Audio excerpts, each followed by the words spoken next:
Hello everyone, I welcome you all in this special session जहाँ पे हम मिलेंगे नवनीत से, जो कि करियर बिल के स्टूडेंट रहे हैं और शुरुआती दिनों से ये करियर बिल के स्टूडेंट रहे हैं और ये सेलेक्ट हुए हैं एक साइज इंस्पेक्टर के तौर पे। तो जैसे कि इस प्लेटफॉर्म पे हमारे लाखों स्टूडेंट्स जुड़े हुए हैं जो अलग अलग कॉम्पिटिटिव एग्जाम की प्रिपरेशन कर रहे हैं, उनके लिए इनकी जर्नी जो है वो बहुत सीख से भरी हुई होगी, क्योंकि इस लेवल के पे पहुंचने से पहले इन्होंने बहुत सारे पड़ाव पार किए हैं। सो हम यहाँ पे नवनीत की जर्नी के बारे में जानेंगे, एसएससी की जर्नी कैसे शुरू हुई, किन किन पड़ावों को पार किया, क्या क्या चैलेंजेस आए, और मुझे लगता है कि इनके इस इंटरव्यू से आपको बहुत सारे इनपुट्स मिलेंगे जिसका आप अपने प्रिपरेशन में इस्तेमाल करके सफलता बहुत जल्दी अर्जित करोगे। सो नवनीत, आपका स्वागत है इस इंटरव्यू में, और पहले तो बहुत बहुत बधाई आपकी इस सफलता पे। और मैं शुरुआत करना चाहूँगा आपकी स्कूलिंग से, राइट? ये तो आखिरी पड़ाव है, लेकिन थोड़ा सा पीछे लेके चलते हैं और स्कूलिंग से शुरुआत करते हैं कि आप स्कूल के दिनों में कैसे स्टूडेंट थे, घर वालों की क्या उम्मीदें थी, राइट? क्योंकि बहुत बार ये घर वाली उम्मीद वाला भी सवाल आता है, आगे हम उसको लेंगे। तो शुरू करते हैं स्कूलिंग से थोड़ा। सर मेरी स्कूलिंग सरस्वती विद्या मंदिर इंटर कॉलेज चांदपुर पड़ता है सर, बिजनौर डिस्ट्रिक्ट में, वहाँ से हुई है। ओके। वहाँ से मैंने 12th किया है। उसके बाद सर मैंने दिल्ली यूनिवर्सिटी से बीएससी फिजिक्स ऑनर्स किया था, Dayal Singh college sir, Lodhi road पे है। ओके, ठीक है। स्कूलिंग कब हुई थी आपकी? सर 2014 का पास आउट हूँ मैं। ओके। ठीक है, 12th किया था 2014 में, और 18 में यहाँ से मैंने ग्रेजुएशन किया है। थोड़ा हिंदी मीडियम स्कूल से किया है। Okay, through out Saraswati Vidya मंदिर इंटर कॉलेज होते हैं सर, आरएसएस के स्कूल होते हैं। बिल्कुल बिल्कुल बिल्कुल जानकारी होगी सर। बिल्कुल बिल्कुल बिल्कुल, मैं भी शिशु मंदिर से पढ़ा हुआ हूँ। शिशु मंदिर से हो। हाँ, हाँ, उसी से मैंने स्कूलिंग की है। उसके बाद फिर यहाँ से जब ग्रेजुएशन किया तब पता लगा एसएससी सीजीएल का एग्जाम होता है, उसी की तैयारी करने लगे थे। ग्रेजुएशन के लास्ट ईयर में ही तैयारी स्टार्ट कर दी थी। ओके, तो तैयारी आपकी शुरू हुई 2000 लगभग 17 से 17 से शुरू कर दी थी आपने? ओके। 18 वाला सीजीएल दिया, उसे क्वालिफाई किया। उसके बाद कि ज्वाइन नहीं किया तो क्वालिफाई हुआ था। ओके, उसके बाद 19 वाले में से मतलब प्रिपरेशन के बाद जो पहला सीजीएल दिया वो क्वालिफाई कर लिया था आपने? क्वालिफाई सब कुछ हुआ था, डीवीवी सब कुछ हुआ था। ओके ओके, ठीक है। और क्या प्रोफाइल मिली थी उसमें जॉब? उसमें सर मेरे टैक्सेशन तक के नंबर थे, बट मेरी टाइपिंग क्वालिफाई नहीं हुई थी ना, तो उसमें प्रॉब्लम ये थी। ओके। तो उसमें बाद 19 में ये मिला है कि एक्साइज इंस्पेक्टर और मेरठ जोन मिला है। अब मैं पोस्टेड हूँ गाजियाबाद में। ओके ओके, चलिए, तो ये ड्रीम जॉब है आपकी? हाँ सर, जाना तो सर से ऊपर है, पर अभी तक सर्टिफाई हूँ। और कोई एग्जाम क्लियर किया हो अभी जिसका आगे प्रोसेस अवेटेड हो? सर एक यूपी में लोअर पीसीएस होता है, उसी का भी प्रोसेस चल रहा है। ओके, डीवी हो चुका है, बस उसमें पोस्ट एलोकेशन होना है, शायद 10-15 दिन में हो जाए। चलिए, उसके लिए बहुत बहुत बधाई। सो अब अगर हम एसएससी की जर्नी पे आते हैं, तो जब आपने ये प्रिपरेशन शुरू करी तो किन तरह के चैलेंजेस फील हुए? मतलब क्या लगा आपको कि किस एरिया में दिक्कत है, कैसे किया जाए? अगर थोड़ी सब्जेक्ट वाइज एनालिसिस करें हम तो। सर मैथ्स में तो सर हो जाता था, मैथ्स तो पहले से ही आता था कि प्रिपरेशन की थी, आईआईटी की प्रिपरेशन की थी, तो मैथ्स होता था कि स्कोर मैथ्स में आईआईटी में भी अच्छा होता था, तो यहाँ तक मैथ्स में प्रॉब्लम नहीं थी। पर प्रॉब्लम थी इंग्लिश में। ओके। और इंग्लिश में जब शुरू में जब एग्जाम देते थे, मॉक में 10 नंबर 7 नंबर इतने आते थे 50 में से। ठीक है, इंग्लिश करनी पड़ी, इंग्लिश में मेहनत करनी पड़ी, मैथ्स में नहीं करना पड़ा ज़्यादा। ओके। इंग्लिश सबसे चैलेंजिंग था मेरे लिए। ओके, और जीएस और जीके को लेकर के क्या है?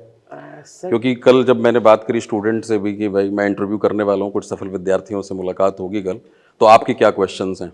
तो एक तो उनका सब्जेक्ट को लेकर के स्ट्रेटजी है, ठीक है, मैथ्स में आपको दिक्कत नहीं हुई, लेकिन तैयारी के दौरान पता लगा होगा कि क्या क्या प्रॉब्लम्स आ सकती हैं, या एक फ्रेशर स्टूडेंट को, क्योंकि शायद आप पीसीएम बैकग्राउंड से आते हैं, राइट, मैथ्स किया है आपने, तो आपके लिए आसान होगा। लेकिन अगर कोई सपोज ह्यूमैनिटी के बैकग्राउंड से है या कॉमर्स के बैकग्राउंड से है, तो उसको मैथ्स को लेकर के किस तरह से अप्रोच करना चाहिए? सर मैथ्स के लिए सर मैंने सर सबसे पहले तैयारी से पहले स्टार्ट करने से पहले एक मॉक लगाया। उससे पता चल जाता है कि कहाँ पर लाई कर रहे हैं, किस एरिया में हमें काम करना है। आप कोई मैथ्स से पढ़ा हुआ है तो उसके तो एडवांस वगैरह तो उसके लिए तो आसान है, बहुत बचपन से पढ़ के आया है। अर्थमेटिक पे काम करना पड़ता है पीसीएम से जो पढ़ा हुआ है, बिल्कुल। बट ह्यूमैनिटीज वाले बच्चों के लिए एडवांस सबसे हार्ड पोर्शन होता है, ज्योमेट्री, मेंसुरेशन वगैरह। तो मेरे मानना है कि पहले आप किसी भी बैच से कंप्लीट कर लें एक बार मैथ्स, उसके बाद ही मॉक लगाएं। आप किसी एक बैच से चाहे 1 साल लगे 6 महीने लगे, इतना तो करना पड़ेगा आपको। और अपडेटेड बैच देखें जिसमें जो टीसीएस के क्वेश्चन करा रहे हैं, जब से टीसीएस आई है, बिल्कुल, क्योंकि पुराना जब एग्जाम कंडक्ट कराने वाली दूसरी बॉडी शायद सिफी थी वो, तो वो वाले क्वेश्चंस रिपीट नहीं हो रहे हैं। अब जब से टीसीएस आई है, एक पर्टिकुलर पैटर्न के क्वेश्चन रिपीट हो रहे हैं। आप मैथ्स में मान के चलो, जैसे पहले नंबर सिस्टम आता था तो उसके सारे काफ़ी क्वेश्चन आते थे, यूनिट डिजिट वगैरह। आज केवल डिविजिबिलिटी रूल के क्वेश्चन पूछे जाते हैं उसमें केवल। और वही कुछ फिक्स पैटर्न है, उसी से क्वेश्चन पूछे जाते हैं, तो वो उन्हीं पैटर्न को ही करें ज़्यादा। बिल्कुल, तो मतलब पूरी बात का क्रक्स यही है कि जब आप प्रिपरेशन शुरू कर रहे हैं तो एक बार पूरा कोर्स कंप्लीट करें, उसके बाद मॉक पेपर देना शुरू करें, जिससे आपको ये पता लगे डिटेल्ड एनालिसिस के बाद कि कौन से एरियाज हैं जिन पे हमें काम करना है थोड़ा सा। और मॉक में भी और खास तौर से मॉक जो है रिसेंट वाले, हाँ रिसेंट प्रीवियस ईयर जो मॉक है Previous केवल years 2018 सीजीएल से लेके और 2021 सीजीएल तक। बिल्कुल बिल्कुल 2022 के लिए ये बहुत वैलिड पॉइंट है, बिकॉज बहुत सारे स्टूडेंट्स को पता नहीं होता, वो पुराने वाले पैटर्न पे पहले मॉक इसलिए देते थे क्योंकि पहले पेपर ही 1 या 2 होते थे, अब तो एक एग्जाम में 45-50 शिफ्ट होती है, 45-50 शिफ्ट होती है, तो वही मॉक आपसे खत्म नहीं होंगे, लगभग 150 मॉक होंगे जो टीसीएस ने लिए हैं बिल्कुल केवल सीजीएल के। और सीएचएसएल के देने लगे क्योंकि पैटर्न तो सेम ही है, चाहे सीजीएल हो चाहे सीएचएसएल हो, सिलेबस लगभग मोर और लेस इवन सीएचएसएल का पेपर हार्ड आ जाता है सीजीएल से। हाँ, वो कई बार इस तरह से देखने को भी आता है। और इंग्लिश के लिए क्या स्ट्रेटजी है? जैसे आपने बताया कि इस एग्ज़ाम के अंदर बहुत सारे ऐसे विद्यार्थी जो हिंदी मीडियम बैकग्राउंड से आते हैं, तो उनके मन में ये परसेप्शन होती है कि ये एग्ज़ाम बड़ा टफ है।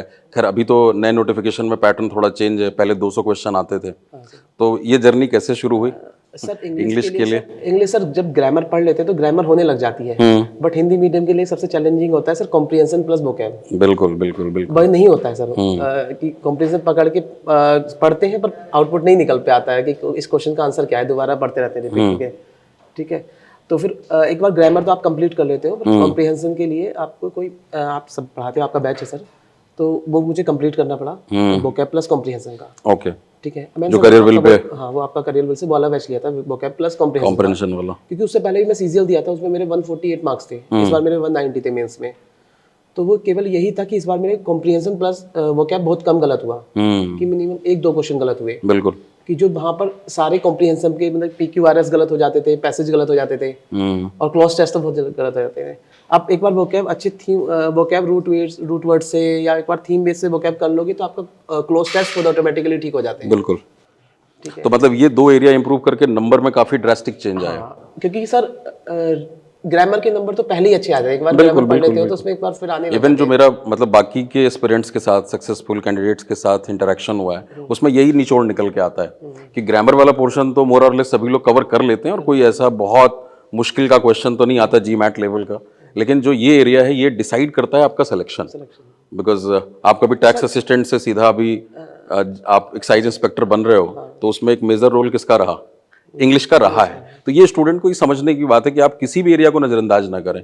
ऐसा नहीं कि हो सकता है आपकी इंग्लिश में कमांड अच्छी है, मैथ्स को आप नजरअंदाज कर रहे हैं, तो मैथ्स का नंबर इंग्लिश नहीं देगा और इंग्लिश का नंबर मैथ्स नहीं देगा, कॉम्पनसेशन नहीं हो सकती। ग्रामर तो सर ये है कि आप प्रीवियस ईयर के क्वेश्चंस कर लेंगे तो ग्रामर हो जाएगी, बट कॉम्प्रिहेंशन को आपको रिवाइज पैटर्न समझना पड़ेगा और आपको उसकी प्रैक्टिस करनी पड़ेगी। ऐसा नहीं है कि आप कॉम्प्रिहेंशन एक रात पढ़ के चले गए, सुबह कॉम्प्रिहेंशन कराओगे। ये शुरुआत मैंने करियर विल ऐप पे करी थी एकदम स्टार्टिंग में, vocabulary special comprehension special batch की, और वो एक नई चीज़ थी SSC के स्टूडेंट्स के लिए, बिकॉज वो लिमिटेड थे कि English is all about just grammar rules, but actually selection में इन दोनों एरियाज का मेजर रोल था, क्योंकि पहले नंबर ऑफ क्वेश्चंस भी तो ज्यादा है। आप कॉम्प्रिहेंशन से देखो तो 30 मार्क्स के आपके रीडिंग कॉम्प्रिहेंशन है। अब तो sir mains cloze test, parajumbles, मतलब 40% पेपर आपका जो है वो। तो सर जो मेंस का पैटर्न उसमें तो सर साफ लिखा हुआ है कि कॉम्प्रिहेंशन एडिटोरियल बेस्ड आएगा, तो आपको करना ही पड़ेगा कॉम्प्रिहेंशन। बिल्कुल बिल्कुल बिल्कुल। और वहाँ पे एक्चुअली लैंग्वेज की समझ टेस्ट होती है, जिसको हम वर्बल एबिलिटी कहते हैं, कि आप शब्दों के साथ कितने अच्छे हैं। तो वोकैब में भी शब्दों को रटना नहीं है, समझ बढ़ानी है, तो फिलर्स और क्लोज टेस्ट होगा। बिल्कुल, तभी क्लोज टेस्ट होगा, वरना वोकैब में आप सिनोनियम एंटोनियम तो कर देंगे, पर वो जब क्लोज टेस्ट में वोकैब आएगी नहीं हो पाएगा, तो नहीं समझने की। आप उसे चाहे एपोनियम से पढ़ें, चाहे उसे कैसे रूट, हाँ, जो ग्रुप्स में अलग अलग कैटेगरीज में मैंने बताए, तो वोकैब डेवलपमेंट एक एरिया, कैसे कैसे वो बर्ड बना है। वोकैब डेवलपमेंट एक एरिया, वो भी बिना रटे हुए और रूट वर्ड के जरिए बहुत कारगर होता है SSC के स्टूडेंट्स के लिए। और दूसरा हमारा ग्रुप वाला मेथड है, होमोफोन्स, पैरोनीम्स, होमोनीम्स, एपोनीम्स, और फिर तीसरा जो technical aspect, connotation, collocation, context. तो जब ये चीजें जान लेते हो आप, तो फिर ये सारे क्वेश्चन टाइप्स बहुत आसान हो जाते हैं। चलिए अब शिफ्ट करते हैं GS और GK की तरफ। इंग्लिश में कुछ और इनपुट देना चाहते हैं आप? नहीं सर, बस यही है कैंडिडेट्स के लिए कुछ और क्या आदतें उन्हें पढ़ने के अलावा डेली बेसिस पे करना चाहिए? न्यूज़पेपर पढ़ना चाहिए। न्यूज़पेपर पढ़ना चाहिए। आपने कौन से न्यूज़पेपर पढ़ा? सर मैं टाइम्स ऑफ इंडिया पढ़ता था, बट ज्यादा दिनों तक नहीं पढ़ा, मेंस में पढ़ा था। ओके, हाँ, क्योंकि मैं मैथ्स पे कर रहा था उधर, कि मैंने ज्यादा दिन तक नहीं पढ़ा है, बट पढ़ा है थोड़ा सा, जब मुझे लगा कि जरूरत है। ओके, हाँ, कि आप कुछ भी पढ़ सकते हो, मैगजीन पढ़ सकते हो, बट पढ़ना स्टार्ट करें। चाहे आपको करंट अफेयर इंग्लिश में पढ़े तो अच्छा है। बिल्कुल बिल्कुल, ये एक तीर से 2 शिकार होते हैं, बिकॉज करंट अफेयर्स आपको सभी एग्जाम्स के लिए पढ़ना है। Take the exposure of language, that is the most important thing actually, इधर in terms of reading, listening, watching, कुछ भी करो आप, वो खुराक जरूरी है। एंड जो भी आप कॉन्सेप्ट पढ़ते हो क्लास में, चाहे वो ग्रामर का है, वोकैबुलरी का है, you need to apply those concepts in real time scenario. जब आप वो पढ़ रहे हैं तो फिर उससे फिर लैंग्वेज से प्यार बढ़ता है और फिर इंग्लिश बहुत आसान हो जाती है। अब आते हैं जीएस वाले एरिया पे। बहुत सारे स्टूडेंट्स के लिए बड़ा चैलेंज होता है कि उसको कितना करें, कितना ना करें, क्या करें। वो मेरे लिए भी चैलेंज था, क्योंकि उसके लिए कितना भी पढ़ लो आप 20 मार्क्स से ज्यादा 25 के बीच में ही रह जाते हो, बिल्कुल। कितनी भी मेहनत कर लो। बट आपको ये है 20-25 तो आने ही चाहिए 50 में से। तो मतलब क्या स्ट्रेटजी क्या बताओगे आप जीएस के लिए? आप तो मेंस में भी जीएस अब तो पढ़नी हाँ, पड़ेगी। ये नए पैटर्न में एक नया चेंज है। कि प्री में जीएस थी तो कम खत्म हो जाता था छोड़ के, अब तो मेंस में पढ़नी पड़ेगी। मेरा मानना है कि सबसे पहले आप करंट अफेयर और स्टैटिक जीके पे फोकस करें, कि जो जैसे छोटे छोटे टॉपिक्स होते हैं, नोबेल प्राइज वगैरह और अवार्ड्स वगैरह, ये सब स्टैटिक जीके की जो पोर्शन है। सारे अवार्ड्स हो गए, गेम्स हो गए, क्योंकि इनसे क्वेश्चन आएंगे। आप इसे करंट से रिलेट करके कर सकते हैं कि जब करंट का कोई भी अवार्ड आया तो उसका पीछे का बैकग्राउंड पढ़ ले। जैसे इस साल नोबेल प्राइज किसे मिला है तो उसका पहले देख ले, कब शुरुआत हुई, कब क्या हुआ। बिल्कुल। इससे क्या होगा, आप करंट वाले जो क्वेश्चंस होंगे ना, जैसे प्री में करंट के और स्टैटिक के ही 10 क्वेश्चन आ जाते हैं 25 में से, और वो 10 में 6-7 भी हो जाते हैं तो आपका स्कोर वहीं अच्छा स्कोर आपका सही बढ़ जाता है। हाँ, और मेन है कि आप जब मॉक दे तो आप अगर 2 क्वेश्चन ऑप्शन भी एलिमिनेट कर पा रहे हैं, मैं तो इवन एक ऑप्शन भी एलिमिनेट कर पाता था तो अटेम्प्ट करता था, क्योंकि 1/4 नेगेटिव मार्किंग थी मेंस प्री में। बिल्कुल। बट अब मेंस में 1/3 है तो आपको देखना पड़ेगा, देखना पड़ेगा।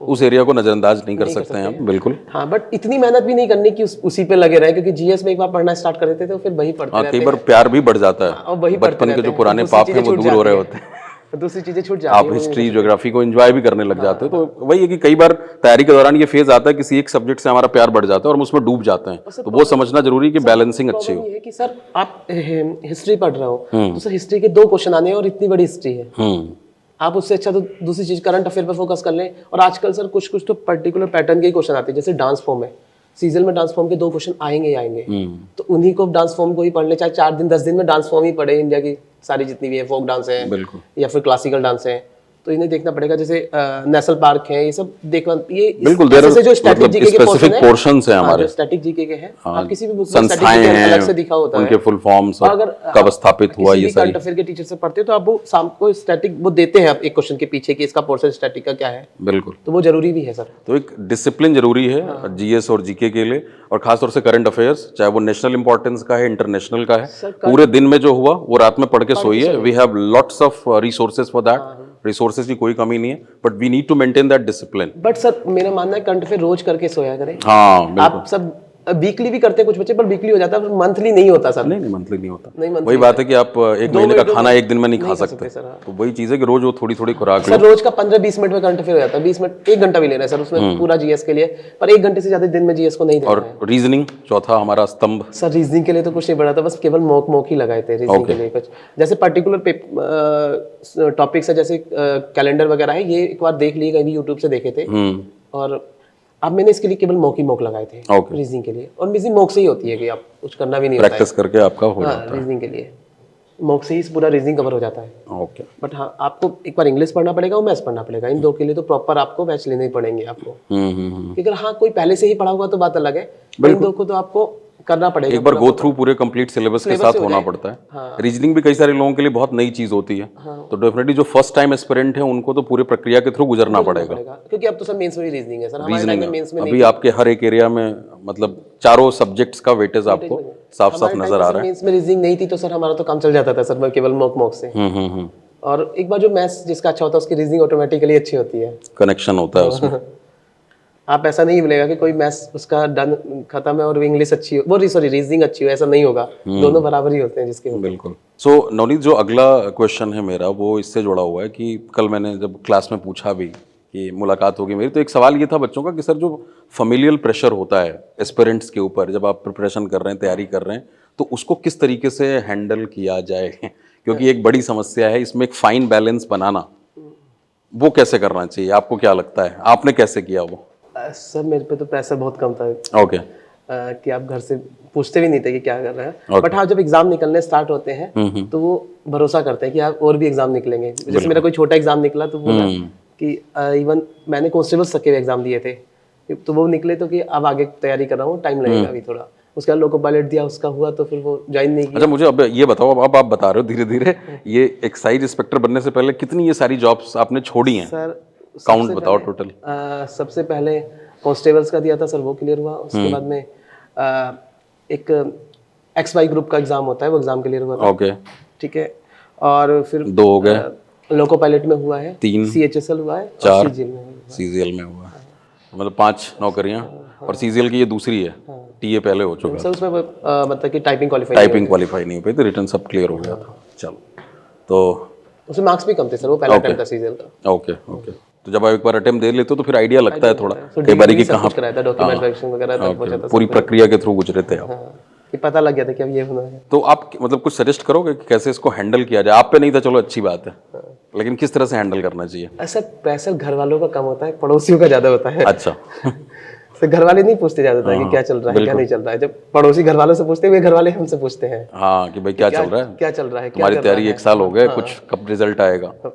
देखो, ये सवाल जो है मैं जवाब इसका दे ही देता हूँ, क्योंकि ये सवाल बार बार पैदा होता है, and we need to draw fine balance for this, because parents को भी ये थोड़ा समझना है कि भाई बच्चा अगर तैयारी शुरू कर रहा है, इतनी बड़ी जनसंख्या है, टाइम लगेगा हमारे देश में, कई बार उसको गाइडेंस सही शुरू में नहीं मिल पाती, तो समय ज़्यादा लगता है। तो जब आप परेशान होते हैं तो बच्चे तक डेफिनेटली वो परेशानी पहुंचती है, और उसको भी पता है कि हाँ, मेरी जिम्मेदारियां हैं।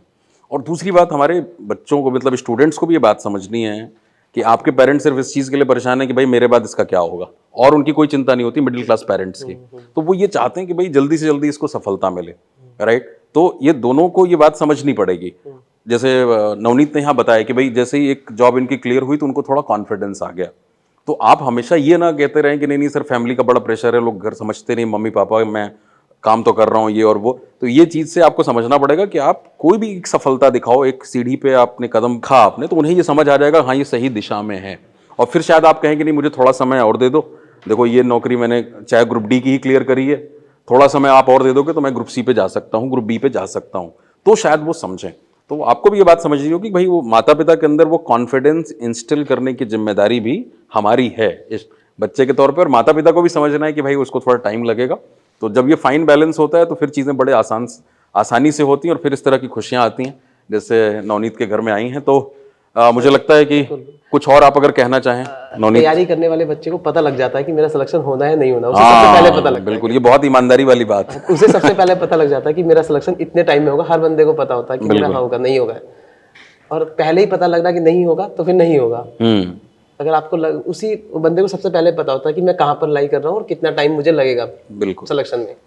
ये ईमानदारी बहुत जरूरी है। जैसे मैं सेशंस में भी, क्लासेस में ये बात करता हूँ कि जब आप मुझसे जुड़ते हैं या कहीं भी जुड़ते हैं फॉर दैट मैटर, तो आपका लेवल ये है और आपको ये लेवल चाहिए, तो इस गैप को समझना बहुत जरूरी। जो नवनीत ने कहा कि आप ये जानो कि भाई कितना गैप है और मुझे कैसे उस गैप को ब्रिज अप करना है, क्योंकि सिलेक्शन के लिए जो लेवल चाहिए वो तो सेम चाहिए। जब आप कहीं भी पढ़ाई शुरू करते हैं तो आप अलग अलग लेवल पे जुड़ते हैं। So you need to understand that where you lie and what kind of level you are supposed to have to get selected. आप किसी और को धोखा दे सकते हैं, अपने आप को नहीं दे सकते। अपने आप को पता होता है कहाँ पर होगा। अपने साथ 100% ईमानदारी, किन बाकियों के साथ कितना रखना वो आप चॉइस कर सकते हो, अपने साथ लेकिन अपने साथ तो 100% ईमानदार रहिए। और कई बार हम जब खुद से धोखा करते हैं तभी दिक्कतें पैदा होती प्रयास हैं। ईमानदार होंगे तो जरूर मिलेगा सर। बिल्कुल बिल्कुल, बहुत अच्छी बात। जब प्रयास ईमानदार होंगे तो सिलेक्शन जरूर मिलेगा, और वो ईमानदारी ही आपको बताएगी कि कहाँ पे कमी है। तब हम दूसरों के ऊपर ठीकरा फोड़ना भी बंद कर देते हैं अपनी असफलताओं का।